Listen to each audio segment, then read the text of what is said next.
हर दर्द मुस्कुरा कर पी रहा हूँ, न जाने कौन सी दुनिया में जी रहा हूँ। पलट कर देखा है मैंने इतिहास के पन्नों को, पलट कर देखा है मैंने इतिहास के पन्नों को।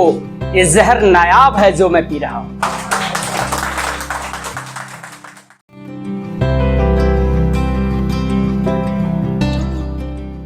First of all, lots of thanks to Jashn Utsav and Modern Delhi Infotech for providing this very wonderful stage to share my poems.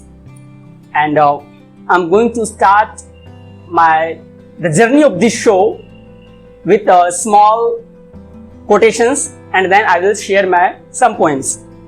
तो सबसे पहले जो मुस्कुराने की फितरत और दिल में दबी दर्द, उसको बयां करती हुई कुछ पंक्तियां मैं आप सबों के समक्ष प्रस्तुत करता हूं कि हर दर्द मुस्कुरा कर पी रहा हूं, हर दर्द मुस्कुरा कर पी रहा हूं, न जाने कौन सी दुनिया में जी रहा हूं। हर दर्द मुस्कुरा कर पी रहा हूं, न जाने कौन सी दुनिया में जी रहा हूं। पलट कर देखा है मैंने इतिहास के पन्नों को, पलट कर देखा है मैंने इतिहास के पन्नों को। ये जहर नायाब है जो मैं पी रहा हूं। शुक्रिया। पलटकर देखा है मैंने इतिहास के पन्नों को, ये जहर नायाब है जो मैं पी रहा हूं। शौक था कलम रखने की जेब में, शौक था कलम रखने की जेब में, मगर वक्त के साथ रेत की फटी चादर को सी रहा। और अगली दो पंक्तियां कि आईना क्या जाने कि मुस्कुराते चेहरे का राज क्या है। आईना क्या जाने कि मुस्कुराते चेहरे का राज क्या है, उन्हें क्या पता कि दिल में दफन दर्द अल्फाज क्या है।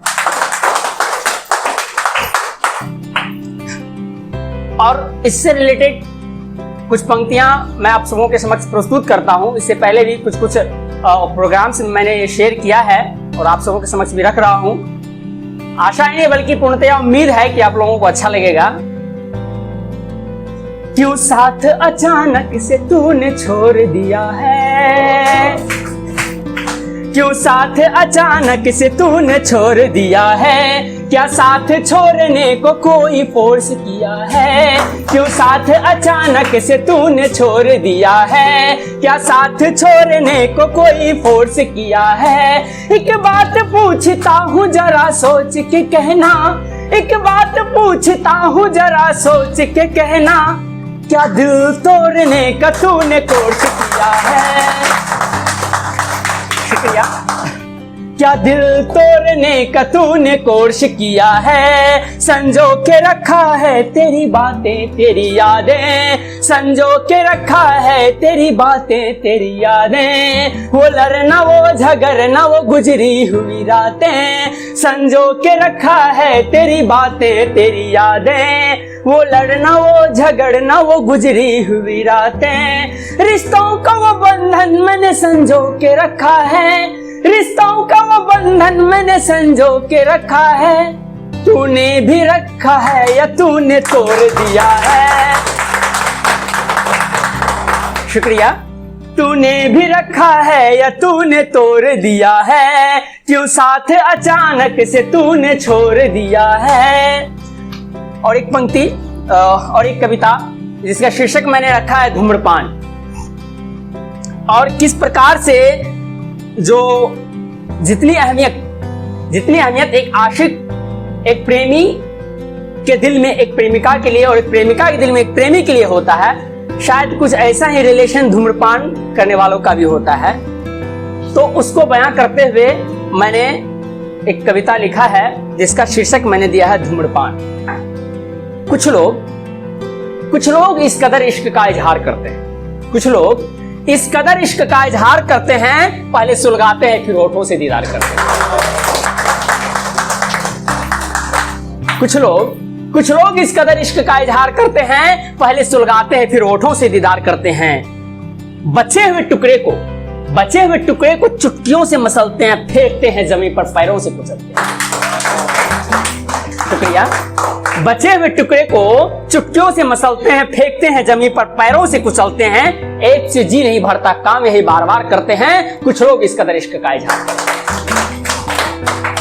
कोई कहता यह तो मेरे गम का साथी है, कोई कहता यह तो मेरे गम का साथी है, और मेरे बुझते दिए का यही तो एक बाती है। कोई कहता या तो मेरे गम का साथी है, मेरे बुझते दिए का यही तो एक बाती है, किसी के दिल में दबी बात ये सब करवाती है। और कोई कहता कि यदि मैं छोड़ दूं तो उसका क्या होगा जो इसका व्यापार करते हैं, कुछ लोग इस कदर इश्क का इजहार करते हैं। उनके कहने का मतलब ये है कि जो लोग इस चीज का व्यापार करते हैं, यदि मैं नहीं पीऊंगा तो उसका व्यापार कैसे चलेगा। तो इसीलिए मैंने लिखा है कि कोई कहता कि यदि मैं छोड़ दूं तो उसका क्या होगा जो इसका व्यापार करते हैं, कुछ लोग इस कदर इश्क का इजहार करते हैं। इश्क इसे है तो इश्क उसे भी है, क्योंकि इश्क दोनों तरफ से होता है। इश्क इसे है यानी कि पीने वाले को, तो इश्क उसे भी है यानी कि जो भी जिसको पीता है। इश्क इसे है तो इश्क उसे भी है, तभी तो न जाने जेब में कहां कहां घूमता है।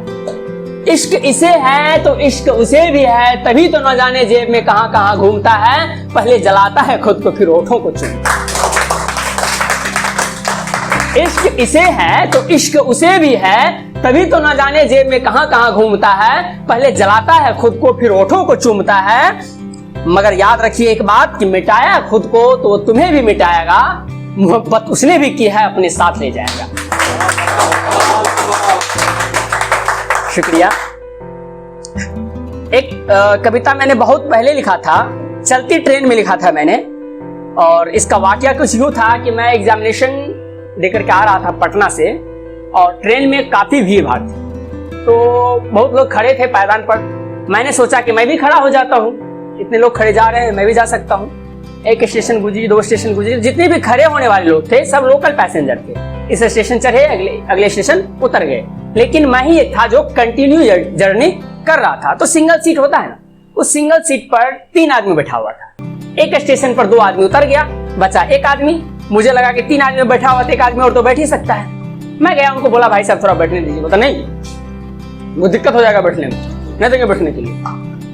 तो उसके बाद मैं उस बॉगी में हर एक व्यक्ति के तरफ, चेहरे की तरफ देखा कि चूंकि मेरा पैर काफी दर्द करने लगा था, और मैंने उन्हें यह भी कहा था कि भाई साहब कुछ दूर बैठने दीजिए, थोड़ा सा मैं आराम कर लूंगा फिर खड़े हो जाऊंगा, आप आराम से बैठिएगा। लेकिन उन्होंने कहा नहीं। तो फिर मैं हर एक चेहरे की तरफ देखा इस निगाह से कि शायद कोई मदद के लिए कह देगा, अच्छा आइए भाई साहब थोड़ा बैठ लीजिए, लेकिन ऐसा कुछ नहीं हुआ। तब मैंने एक बुक खरीदा था, चूंकि पेन तो था लेकिन पेपर नहीं था, और बुक का जो सबसे ऊपर वाला पन्ना होता है खाली वाला, उस पर मैंने कुछ पंक्तियां लिख डाला। वो शेयर करता हूं, काफी लोगों ने सराहा है इसे, कि आदमी के भीड़ में आदमी अकेला है। आदमी के भीड़ में आदमी अकेला है, भीड़ है बहुत मगर स्वार्थियों का मेला है।